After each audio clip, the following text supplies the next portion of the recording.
नमस्कार, मैं हूं रंजीत चौहान। अब बीआर गवई पर जूता फेंकने वाला राज किशोर बचेगा नहीं। भले ही बीआर गवई ने राज किशोर को माफ कर दिया हो, लेकिन सुप्रीम कोर्ट के बाकी जज माफ करने के मूड में नहीं है। उनके साथी जज उज्जवल भुइयां बिल्कुल भी माफ करने के मूड में नहीं है। अब वो वकील, जूता कांड वाला वकील तो बख्शा नहीं जाएगा, बल्कि उसका साथ देने वाले जितने भी देश में यूट्यूबर हैं, जितने भी सोशल मीडिया यूजर हैं, उन सभी का हिसाब किताब शुरू हो गया है। 100 से ज़्यादा यूट्यूबरों पर एफआईआर दर्ज हुई है।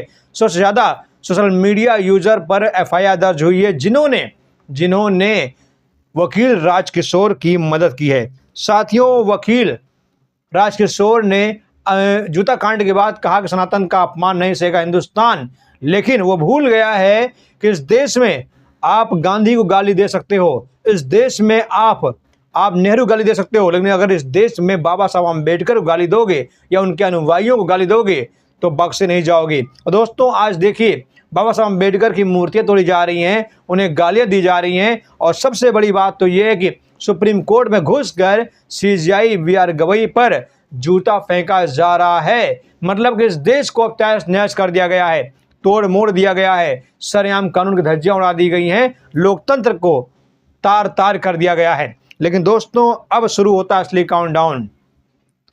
आप सभी जानते होंगे कि बीजेपी हमेशा से आरोप लगाती है कि देश में मुसलमान दंगा करते हैं। मुसलमान जो है देश के लिए नासूर हैं, मुसलमान देश के दुश्मन हैं। लेकिन साथियों, कभी एक घटना बता दीजिए कि मुसलमानों ने कोर्ट में घुसकर किसी सीजेआई पर जूता फेंका हो, जबकि कोर्ट रूम से कई ऐसे मुकदमे मुसलमानों के खिलाफ हुए हैं। सबसे बड़ा मुकदमा जो है राम मंदिर का, जो कि मुसलमान हार गए। उसके बाद ट्रिपल तलाक का मुकदमा भी मुसलमान हार गए। यहाँ तक कि बनारस मस्जिद का भी मुकदमा मुसलमानों के पक्ष में नहीं है। फिर भी मुसलमानों ने कभी भी कोर्ट में घुसकर किसी सीजेआई पर, किसी जज पर जूता नहीं फेंका, क्योंकि वो संविधान का सम्मान करते हैं। जो संविधान का सम्मान नहीं करते हैं वही ऐसी घटना को अंजाम देते हैं। तो साथियों, देखिए, उज्जवल भुइयां की रिपोर्ट हम आपको दिखाते हैं कि बीआर गवई ने आज अपनी चुप्पी तोड़ी है। बीआर गवई ने जो चुप्पी तोड़ी, उन्होंने बहुत बड़ी बात कही है। तो चलिए, सबसे पहले बीआर गवई की हम आपको बात सुनाते हैं। सोमवार को जो कुछ हुआ उससे मेरे विद्वान भाई सहयोगी जज, मतलब उज्जवल भुइयां के बारे में बात कर रहे हैं वो, सहयोगी जज और मैं बहुत ज़्यादा स्तब्ध थे। हमारे लिए यह भुला दिया गया अध्याय है। उस बेंच में जस्टिस उज्जवल भुइयां भी थे, जिन्होंने घटना पर तीखी प्रतिक्रिया जाहिर करते हुए कहा कि इस पर मेरी अपनी राय है। वे भारत के चीफ जस्टिस हैं, यह मजाक का मामला नहीं है। इसके बाद मुझे कोई खेद नहीं है, यह अपमान संस्था का है।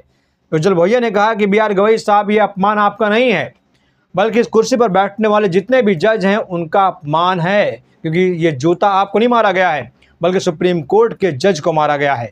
और सुप्रीम कोर्ट में मैं भी बैठता हूँ और साथ ही जज बैठते हैं, इसलिए ऐसे कृत्य करने वाले लोगों को माफ़ नहीं किया जाना चाहिए। दोस्तों, अब उसके बाद शुरू होता है असली खेल। भले ही मोदी सरकार वकील पर कोई कार्रवाई ना कर रही हो, वकील को माफ़ कर दिया हो, वकील को जो है बिरयानी घर में बैठ कर खिला रही हो, लेकिन पंजाब सरकार माफ़ करने के मूड में नहीं है। क्योंकि पंजाब सरकार संविधान का अपमान करने वालों को सबक सिखाकर रहेगी। और साथियों, देखिए, पंजाब से इस वक्त की सबसे बड़ी खबर निकल कर आई है। जस्टिस गवई पर जूता फेंकने और सोशल मीडिया पर उनके खिलाफ अभद्र टिप्पणी और वीडियो शेयर करने के मामले में पंजाब पुलिस ने 50 से अधिक लोगों पर एफआईआर की है। इन सभी बड़े यूट्यूबर शामिल हैं। आम आदमी पार्टी की सरकार इसके लिए धन्यवाद के पात्र है। अरविंद केजरीवाल और भगवत मान जी इन नफरतियों को अब छोड़ने वाले नहीं हैं। साथियों, जब अब ये खबर की जा रही थी उस समय 50 लोगों पर एफआईआर हुई थी, लेकिन कहा जा रहा है कि 100 लोगों पर एफआईआर हो चुकी है। तो ये जो रिपोर्ट आई थी, मेरे पास ये रिपोर्ट पुरानी थी। अब सवाल ये है कि काउंटडाउन पंजाब सरकार ने शुरू कर दिया है। ये पंजाब सरकार एक्शन ले सकती है अम्बेडकर वादियों के खिलाफ बोलने वाले, कटु शब्द इस्तेमाल करने वाले, हमला करने वाले के खिलाफ अगर एक्शन ले सकती है, तो बीजेपी सरकार क्यों नहीं ले सकती है? क्या बीजेपी वालों को अम्बेडकर वादियों से प्यार नहीं है? क्या बीजेपी वालों को अम्बेडकर वादियों की वोट की ज़रूरत नहीं है? क्या बीजेपी वाले बिना अम्बेडकर वादियों के वोट के सरकार बना सकते हैं? नहीं बना सकते हैं दोस्तों। लेकिन फिर भी ये लोग बिल्कुल भी परवाह नहीं कर रहे हैं। और सब बता दें आपको कि सुप्रीम कोर्ट ने एक बड़ा एक्शन और भी लिया है। सुप्रीम कोर्ट में अब जूता फेंकने वाले राकेश किशोर जो है अब कोर्ट नहीं जा पाएंगे। राकेश किशोर पर अब एफआईआर दर्ज हो गई है कि एक एफआईआर जो है बेंगलोर में दर्ज की गई है। अब ये कोर्ट नहीं जा पाएंगे दोस्तों, कोर्ट में इनके लिए एंट्री बंद हो गई है। दोस्तों आपके लिए बस इतना ही। आपसे निवेदन है कि चैनल पर नए चैनल सब्सक्राइब करिए। जय हिंद, जय भारत।